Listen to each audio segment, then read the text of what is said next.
Shalom.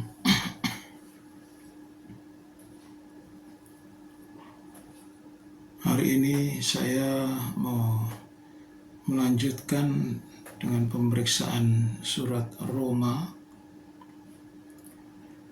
Roma pasal 1 ayat 18 sampai pasal 5 itu terkena misbah bakaran. Dengan rincian pasal 1 ayat 18 sampai 32, orang kafir dihukum.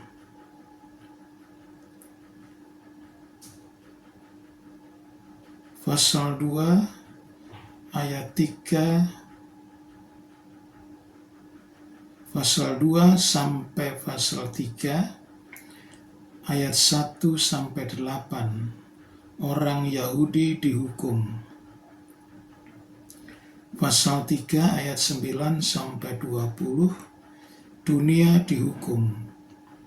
Pasal 3 ayat 21 sampai 31, oleh imam dibenarkan sama dengan tidak dihukum. Pasal 4 ayat 1 sampai 23, Rasul Paulus menggambarkan kebenaran oleh iman. Pasal 5 ayat 1 sampai 20, buah kebenaran oleh iman. Itulah tema-tema dari pasal 1 ayat 18 sampai pasal 5. Dari pasal-pasal tersebut, kita mendeteksi adanya pergerakan dosa. Tadi ayat 18, pasal 1 ayat 18 sampai 32, itu orang kafir dihukum.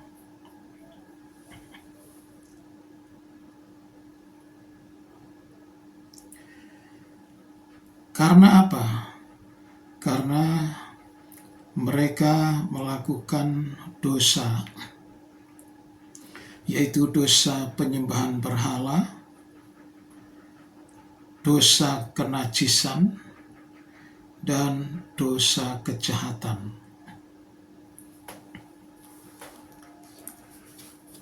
Sedangkan pasal 2 ayat sampai pasal 3 ayat 1 sampai 8, yaitu orang Yahudi dihukum. Saya berhenti kepada soal dosa kejahatan, dosa penyembahan berhala. Dosa penyembahan berhala itu kita tidak harus menghadap berhala, namun yang disamakan dengan berhala adalah jika kita memiliki rasa tamak terhadap uang atau harta.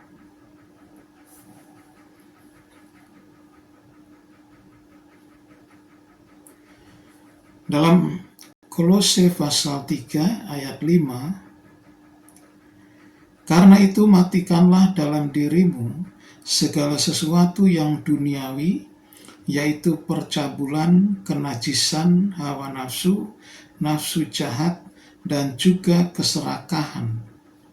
Keserakahan ini sama dengan tamak, yang sama dengan penyembahan berhala. Semuanya ini mendatangkan murka Allah atas orang-orang durhaka. Jadi walaupun kita tidak menghadap katakanlah patung dan sebagainya, namun jika kita serakah atau tamak, maka itu sama dengan penyembahan berhala. Dan bangsa kafir itu tidak lepas dari persoalan ini. Nah, itu sebabnya tamak ini, keinginan yang berlebihan, over capacity. Jadi kapasitas kita tidak mencukupi untuk mendapatkan itu, tetapi kita menghalalkan segala cara. Nah, itu tamak. Lalu apa dosa bangsa kafir? Dosa bangsa kafir adalah melanggar hukum Taurat. Itu ada pada pasal 3 ayat 1-8. Lantas dunia dihukum. Jadi kesimpulannya, bangsa kafir maupun bangsa Israel dengan perbuatan dosa maka harus menghadapi hukuman dari Allah. Namun pada pasal 3 di sana keadilan Allah dinyatakan setelah manusia kehilangan kemuliaan Allah karena berbuat dosa, maka Tuhan menurunkan korban Kristus. Dengan korban Kristus itulah manusia bisa berdamai dengan Allah, bisa diampuni dosanya dengan Allah. Dengan demikian maka pasal 5 sehingga oleh iman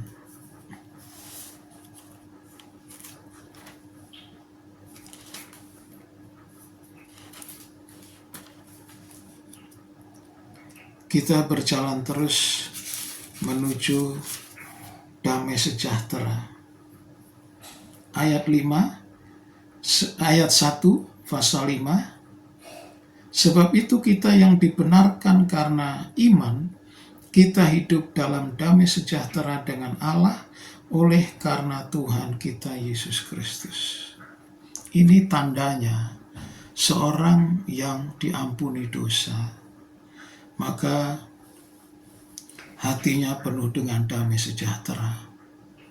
Jika manusia masih tertuduh karena menyimpan dosa, maka dia tidak bisa menikmati damai sejahtera. Itu otomatis. Dia melepaskan dosa, mendapat damai sejahtera, atau dia mengunci, mengurung rapat-rapat, tetapi tidak ada damai sejahtera. Jadi pilih yang mana, maka dikatakan buah kebenaran oleh iman. Pasal 5 ayat 1-20. Nah, berarti buah kebenaran adalah iman atau damai sejahtera tadi. Demikianlah firman Tuhan hari ini. Amin.